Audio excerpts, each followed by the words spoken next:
Globalement, c'est 100% de la culture qui est à plat et 98% du tourisme, avec les bars, les restaurants, les campings, les hôtels, ce qui est quand même des moyens énormes en termes de financiers pour les retombées régionales et surtout en termes d'emploi, puisque c'est une économie qui est essentielle pour nous.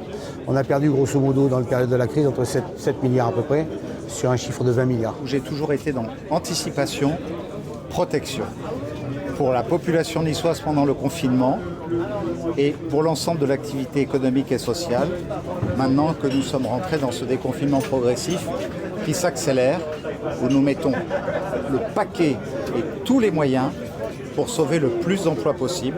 Donc nous, on s'est dit qu'il est indispensable de trouver des moyens pour sauvegarder les filières. C'est ce qu'on a fait pour l'associatif, sportif, pour la totalité du monde de la culture, puisque nous avons continué à verser toutes les subventions qui étaient nécessaires de façon à ce que tous les festivals puissent survivre dès qu'ils peuvent repartir. Et puis pour l'autre monde, qui est celui du travail, auprès camping, terrasse, bar, restaurant, hôtel, aider sur le plan financier le plus possible pour le décalage des charges qui sont les charges d'URSSAF, d'impôts, de banque, avec des prêts d'État, des prêts renouvelés, des prêts distanciés. Il y en a quand même pour 700 millions. 700 millions d'euros sur la région, ça représente à peu près 400 000 entreprises. C'est énormissime et ça nous permet d'essayer de repartir avec le moins de casse possible tout de suite.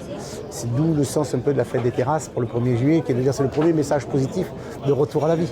Voilà, donc on a là maintenant essayé et besoin, avec cette campagne de publicité que nous avons lancée sur On a tous besoin du Sud, de faire en sorte que les Français viennent chez nous, les Européens viennent chez nous et que nous, on reste aussi chez nous. Et ça, c'est beaucoup de chiffres d'affaires dans des endroits terriblement beaux. La restauration traditionnelle, donc la restauration qui se fait à l'intérieur des établissements, on va dire traditionnelle, bourgeoise, semi-gastronomique et gastronomique, ils sont entre 30 à 40% de leur activité habituelle. C'est très très compliqué pour eux, c'est les premiers impactés.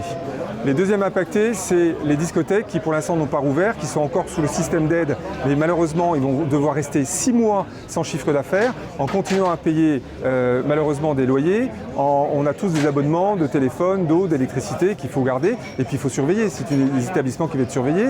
On doit, si on ne veut pas avoir tout notre matériel qui casse à la réouverture, on est obligé de laisser en fonctionnement certains frigos, certains congélateurs, etc. Bon. Et le troisième impacté, c'est les brasseries, les cafetiers, qui eux sont, grâce à la terrasse, arrivent à faire à peu près 50 à 60% d'activité, qui est bien en dessous de ce dont on a besoin, mais qui permet de redonner à la ville, aux villes et aux villages une activité.